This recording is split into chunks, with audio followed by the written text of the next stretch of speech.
হ্যাঁ, মার্কিন president Donald Trump Bangladesh প্রসঙ্গে কি বললেন আর আমরা কি নিয়ে তর্ক বিতর্ক করছি সেটা নিয়ে একটু কথা বলবো। এর সঙ্গে প্রাসঙ্গিক যারা বাংলাদেশকে নিয়ে বিষোদ্গার করছেন তাদের বিষয়ে কয়েকটি কথা বলার চেষ্টা করব এবং বাংলাদেশে জঙ্গিরা ক্ষমতা দখল করলো না একটি গণঅভ্যুত্থান সংগঠিত হয়েছে সেটা নিয়ে কয়েকটা কথা বলার চেষ্টা করব। প্রথমে আসি ডোনাল্ড ট্রাম্পের বক্তব্য সম্পর্কে। ভারতের প্রধানমন্ত্রী নরেন্দ্র মোদী 2 দিনের সফরে ওয়াশিংটনে গেছেন এবং সেই ওয়াশিংটনে যাওয়ার আগ থেকে ভারতীয় গণমাধ্যম এবং ভারতের পররাষ্ট্র মন্ত্রণালয়ের পক্ষ থেকে বলা হচ্ছিল যে নরেন্দ্র মোদী ডোনাল্ড ট্রাম্পের সঙ্গে যে বৈঠক করবেন সেখানে বাংলাদেশ প্রসঙ্গ আলোচনা হবে।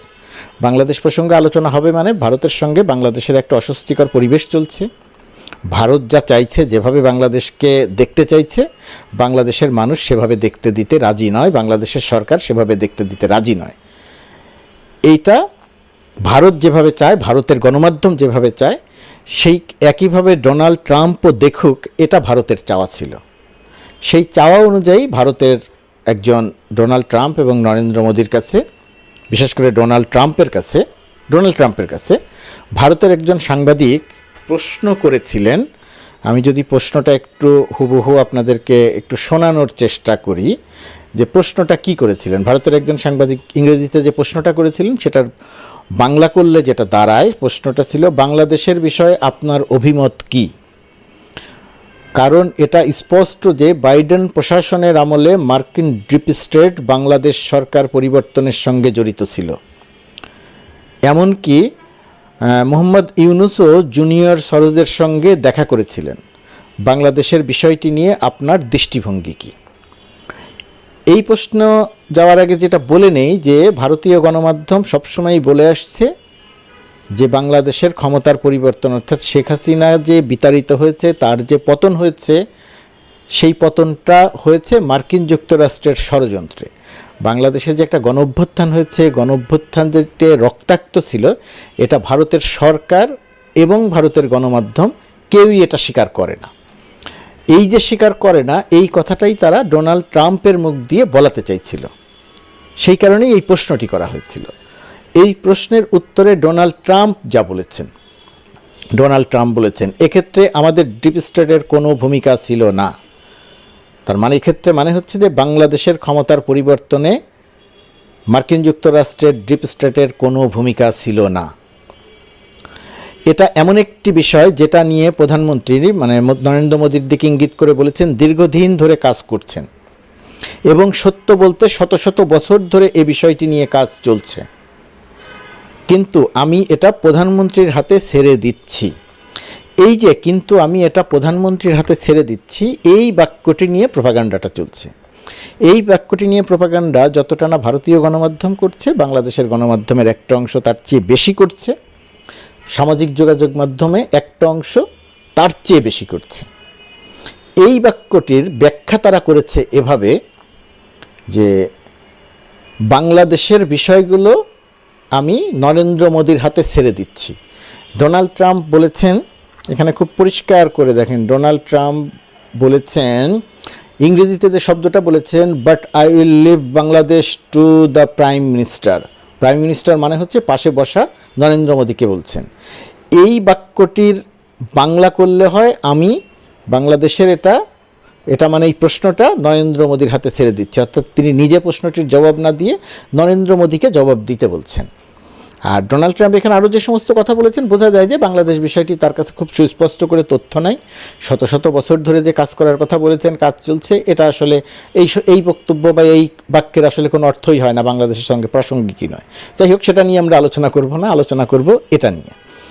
যেখানে বলেছেন প্রশ্নের উত্তরটা দিতে বলেছেন নরেন্দ্র মোদীকে, যে তিনি প্রশ্নের উত্তর দেবেন না, এই বিষয়টা তিনি জানেন, নরেন্দ্র মোদী জানেন। আর বাংলাদেশের গণমাধ্যমের একটি অংশ, এমনকি ডেইলি স্টার বাংলাও ভুল করেছে, পরে আবার সংশোধন করেছে, অন্যরা সংশোধনও করেনি। সামাজিক যোগাযোগ মাধ্যমে তো একটা দল প্রোপাগান্ডা চালাচ্ছে, আওয়ামী সমর্থিতরা। যেখানে বলেছেন প্রশ্নের উত্তর দিতে নরেন্দ্র মোদীকে, সেখানে বলছেন বাংলাদেশকে ডোনাল্ড ট্রাম্প ভারতের হাতে তুলে দিয়েছেন। কি ভয়াবহ প্রোপাগান্ডা! এবং এটা নিয়েই আমরা তর্ক বিতর্ক করছি। ওই যে বললাম, এই প্রোপাগান্ডাটার কারণটা কি? এই প্রোপাগান্ডাটার কারণ ভারতীয় গণমাধ্যম দেখাতে চায় যে বাংলাদেশে একটা ষড়যন্ত্রের মধ্যে দিয়ে ক্ষমতার পরিবর্তন হয়েছে এবং ভারত বাংলাদেশের বিষয়ে সিদ্ধান্ত নেবে মার্কিন যুক্তরাষ্ট্র সহ যে কোনো বিষয়ে। যে ডোনাল্ড ট্রাম্প বাংলাদেশের যে কোনো বিষয়ে সিদ্ধান্ত নেওয়ার ক্ষমতা নরেন্দ্র মোদীকে দিয়েছেন। স্বাভাবিকভাবেই প্রশ্ন আসে, দেশ বাংলাদেশ স্বাধীন দেশ, এই দেশের সিদ্ধান্ত মার্কিন যুক্তরাষ্ট্রই বা নিবে কেন আর ভারতই বা নিবে কেন? একটি বিষয় আছে যে বড় দেশের অনেক কথা থাকে, মার্কিন যুক্তরাষ্ট্র সারা পৃথিবী চালায়, তাদের কিছু বক্তব্য থাকে, ওই জায়গা থেকেই নরেন্দ্র মোদী বা ভারত বাংলাদেশের এই বিষয়গুলো সামনে এনে বাংলাদেশকে এক ধরনের চাপে ফেলা বা বিপদে ফেলার একটা চেষ্টা করছে। যেহেতু তাদের পছন্দের সরকার শেখ হাসিনাকে বাংলাদেশের মানুষ বিতাড়িত করেছে এবং এই বিতাড়িত করার কারণে বাংলাদেশের মানুষের উপরে ভারতের এক ধরনের একটা রাগ বা ক্ষোভ, বিশেষ করে ভারতের গণমাধ্যমের, সরকারের না যতটা, তার চেয়ে অনেক বেশি ভারতের গণমাধ্যমের। ভারতের এবং বাংলাদেশের যারা খুশি হতেন যে নরেন্দ্র মোদী ভারতকে বা বাংলাদেশকে ভারতের হাতে তুলে দিয়েছেন, যারা খুশি হয়েছেন, তারা আরেকটা ব্যাপারে খুব কষ্ট পেয়েছেন। যে সময় নরেন্দ্র মোদী ওয়াশিংটন অবস্থান করছেন, সেই সময় বাংলাদেশের প্রধান উপদেষ্টা ডক্টর মোহাম্মদ ইউনূস দুবাইয়ে অবস্থান করছেন। দুবাইয়ে অবস্থানকালীন তিনি ইলন মাস্কের সঙ্গে ভার্চুয়ালি বৈঠক করেছেন। সেখানে অনেক বিষয় আলোচনা হয়েছে। ইলন মাস্কের যে ব্যবসা, স্টারলিংক সহ আরও অনেক বিষয় নিয়ে আলোচনা হয়েছে। এটা ছিল ভারতের জন্য তো বটেই, বাংলাদেশের এই উল্লসিত শ্রেণী যারা বাংলাদেশের ভেতরে আছেন এবং বাংলাদেশের বাইরে আছেন, তাদের জন্য একটা আঘাত, তাদের জন্য একটা দুঃখ, কষ্ট, বেদনার ব্যাপার। কারণ তারা মনে করেন নাই যে ডক্টর ইউনূস ইলন মাস্কের সাথে বৈঠক করতে পারবেন। ইলন মাস্কের সাথে মানে ডোনাল্ড ট্রাম্পের বর্তমান যে প্রশাসন, সেই প্রশাসনের সঙ্গে ডক্টর মোহাম্মদ ইউনূস কোনো বৈঠক করতে পারবেন, আলোচনা করতে পারবেন, এটা ভারত বা বাংলাদেশে থাকা ভারতপন্থী বা আওয়ামীপন্থী মানুষ কারা কেউই এটা বিশ্বাস করতে চান নাই। কিন্তু ডক্টর ইউনূসের ক্যারিশমা তো সেখানে। ইলন মাস্কের সাথে তার বহু বছরের পরিচিত, বহু বছরের বন্ধুত্ব। এখানে রিপাবলিকান আর ডেমোক্রেটিক মূল বিষয় নয়। ইলন মাস্কের সঙ্গে তার আলোচনা হয়েছে স্টারলিংক নিয়ে, সেখানে গ্রামীণ ব্যাংক, গ্রামীণ ফোনের প্রসঙ্গ এসেছে, প্রাসঙ্গিকভাবেই এসেছে। ডক্টর ইউনূস গ্রামীণ ব্যাংকে ব্যবসা দিতে চাইছেন, গ্রামীণ ফোনকে ব্যবসা দিতে চাইছেন, বিষয়টা অত সরল করে দেখবেন না। ইলন মাস্কের সঙ্গে যখন বৈঠক হবে তখন ব্যবসা নিয়েই কথা হবে এবং এর যে কূটনৈতিক বিজয় কতটা, এটা যে কূটনৈতিকভাবে ডক্টর ইউনূসের কত বড় ক্যারিশমা, কত বড় বিজয়, এটা যারা তর্ক করছেন, বিতর্ক করছেন, বেদনা বিধুর হচ্ছেন, তারাও বুঝতে পারছেন এর গুরুত্ব, কিন্তু স্বীকার করছেন না, বলছেন না। এই যে এই যে একটা প্রোপাগান্ডা বাংলাদেশকে নিয়ে কারা করছেন, তাদের সবার পরিচিতি। এই শেখ হাসিনাকে যে বাংলাদেশের মানুষ বিতাড়িত করলো, এই বিতাড়িত করার আগে শেখ হাসিনা যে 1002 মানুষ হত্যা করে পালালো, জাতিসংঘের হিসাবে 1400, এর মধ্যে 11% শিশু, মানে 154 জনের মতো শিশু, এদেরকে শেখ হাসিনা গুলি করে হত্যা করে পালিয়েছে। গুলিটা কীভাবে, এবং জাতিসংঘ যে রিপোর্টটা দিয়ে, এটাও ডক্টর ইউনূসের আরেকটা ক্যারিশমা। জাতিসংঘের মানবাধিকার হাই কমিশনারকে অনুরোধ করে জাতিসংঘকে দিয়ে একটি তদন্ত করে, সেই তদন্তে শেখ হাসিনা এবং আওয়ামী লীগের বিষয়ে যে অভিযোগগুলো জাতিসংঘ স্বীকৃতি দিল, এগুলো আওয়ামী লীগকে এবং শেখ হাসিনার রাজনীতিকে সারা জীবনের জন্য কঠিন করে দিল। জাতিসংঘ তথ্য প্রমাণ দিয়ে বলে দিল যে শেখ হাসিনা এবং তার অনুসারীরা এখানে মানবতা বিরোধী অপরাধ করেছে।